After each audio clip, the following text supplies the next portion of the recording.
I'd like to start our little chat here with a few lines from Robert Frost and a poem he entitled A Time to Talk. When a friend calls to me from the road and slows his horse to a meaning walk, I don't stand still and look around on all the hills I haven't hoed and shout from where I am, "What is it?" No, not as there is a time to talk. I thrust my hoe in the mellow ground, blade end up and 5 feet tall, and plod. I go up to the stone wall for a friendly visit. I guess you could say that I'm encouraging you to thrust your hoe in the mellow ground and go up for a friendly visit with Plato in this dialogue. This is a change for us, right? Up to this point in the dialogue, we've been hearing speeches and thinking about speeches, but now Socrates and Phaedrus, for some reason, are going to set aside this task and take some time to talk about rhetoric. They begin with a metaphor that might be appropriate for you and for me. Socrates notices that there are a lot of cicadas singing in the trees overhead in the heat of the day. Now, it's not likely you're going to hear a cicada in Chicago this time of the year, but there might be other things that are lulling you to sleep, lulling you to inattention and heedlessness.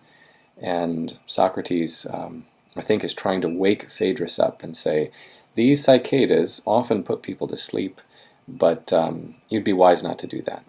You'd be wise not to allow yourself to be lulled. They can be a prompt for you to wake up and to discuss doggedly and steadfastly whatever it is that we're talking about.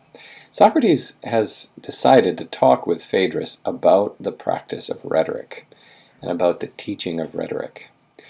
And he's pretty sure that this will be good for Socrates. So he talks about it in at least two ways that I'm hoping you'll notice. One is about a donkey and one is about a doctor.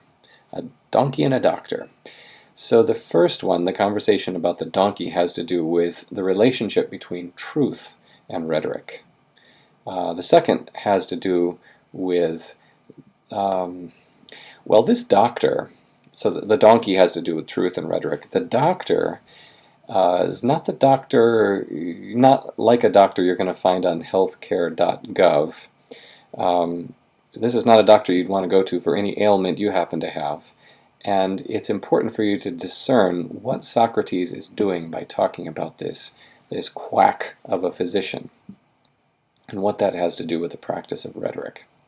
So keep your eyes out for a donkey and a doctor, and don't let the cicadas of your life, whether that's a video game in the next room or a sitcom on television or music on your iPod, don't let them lull you into sleep. Instead, let them prompt you to take the time to talk.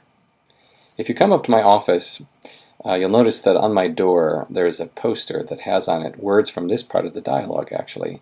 And the words are, "It seems we clearly have the time." I hope that you will recognize that as busy and frenetic as this time of year is, we clearly have the time to engage with Plato on this part of the dialogue. I hope you'll take it. It's a gift.